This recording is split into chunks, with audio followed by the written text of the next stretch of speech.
Hello and welcome to Spencer's Library. I'm Claudia and Charlie's coming back soon, so hopefully in the next video or maybe the video after that we'll be together again. I'm so looking forward to that. It's really weird sitting here on my own. Today anyway, I have a sort of mid-month wrap-up. So I want to show you what I've read so far this month, what I'm reading at the moment, and just some thoughts on how it's been going. First though, I want to show you something that I got for Christmas that I haven't talked about yet.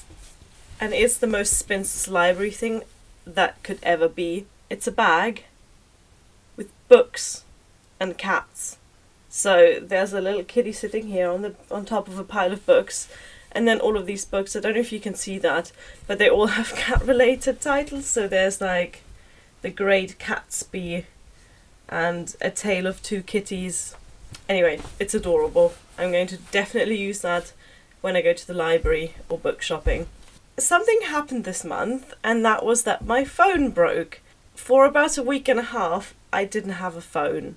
And that's probably contributed to the fact that I've read 8 books so far. I started the year by subscribing to Audible for the first time in my life. So last year I used my free month trial, which turned into a second free month trial, because if you use up your free month and then you're just about to unsubscribe, Audible goes, "No, don't go yet, have another credit." So you basically get to use it for a second month for free. But this year I decided to actually pay for it and subscribe to it. It's $7.99 a month, that's £7.99. I'm not sure how much it is in other currencies.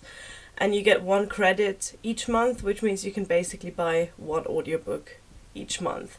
So the first one that I picked is The Complete Sherlock Holmes by Arthur Conan Doyle, obviously, and it's read by Stephen Fry, who's one of my favourite audiobook narrators.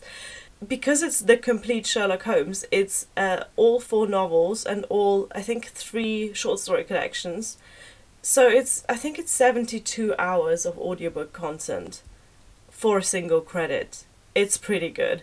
So I started the year by listening to The Adventures of Sherlock Holmes, which is the first short story collection, and The Hound of the Baskervilles, which is the 3rd novel. Yeah, they are 2 of my favourite Sherlock Holmes books, both of them. The Hound of the Baskervilles is the perfect introduction to Sherlock Holmes. If you've not read any Sherlock Holmes yet, start with that one. It is really good. I gave both of them 4 stars on Goodreads. I really enjoy Stephen Fry's narration. I always read several books at the same time. So while I was listening to the audiobook, I was also reading this, Die Unendliche Geschichte by Ende. English-speaking listeners will know this as The Never-Ending Story. And it's a really beautiful children's fantasy story with a lot of depth. You can really get lost in that world, as does the main character. It's just beautifully made as well. Every edition of this book, as far as I know, has the 2-coloured print. Looks like this, so some parts in this are printed in blue and some in orange. So it's about a boy who gets very much lost in a fantasy story. Then I finally finished Mary Shelley's The Last Man on Kindle. So this is one that I started in September or October of last year, but it is a very long book and it's not an easy read at all. I gave this one 3 stars, but it is a really interesting read. So it's basically a dystopian novel, but written in 1826. So it's basically it's the life story of the main character. It's told in first person. He lives to the end of civilization, which happens because of a plague that basically wipes out the entire world. Oh, it's got some really interesting themes and it's got some really beautiful writing. The plot and the characters really aren't what drives the story. It's the kind of the descriptions, the prose and the ideas. It's a very arty book, for lack of a better word. So this is one passage that I think encapsulates the style of this book very well. On the 20th of November, Adrian and I rode for the last time through the streets of London. They were grass-grown and desert. The open doors of the empty mansions creaked upon the hinges. Rank herbage and deforming dirt has swiftly accumulated on the steps of the houses. The voiceless steeples of the churches pierced the smokeless air. The churches were open, but no prayer was offered at the altars. Mildew and damp had already defaced their ornaments. Bird and tame animals, now homeless, had built nests and made their lairs in consecrated spaces. There's this romantic idea of nature taking over humanity, and I think this book is like a novel version of a Caspar David Friedrich painting, you know, the one where man is really small, nature has taken over everything that was built by people. So if you want to dive into that sort of romantic idea of how the world might end, definitely give this one a go. The next book I read was my first 5-star read of the year. It's The Long Way to a Small Angry Planet by Becky Chambers. I'm only like 2 years late to the party, and I really loved it. It's such a fun adventure with lovely characters. It's really driven by the characters. There isn't a huge amount of plot, like I could summarize that on half a page what actually happens in this book, but the world is amazingly thought out. There's so much detail in there and the characters feel real, and that's what made me love it so much. Next I listened to another one of the Sherlock Holmes stories. This is A Study in Scarlet, which is the first novel. Hello Minerva. Hey. Do you mind if is that okay if I just continue with my video? Yeah? Okay. So, A Study in Scarlet is the first Sherlock Holmes novel. I gave this one 3 stars. I don't really want to talk too much about it. It's fine. The first half is interesting, the second half is boring. Then I read a YA book on my Kindle as well. It's My Lady Jane by Cynthia, Hound, Brodi, Ashton and Jodi Meadows. I gave this one 3 stars, but I actually enjoyed it quite a bit.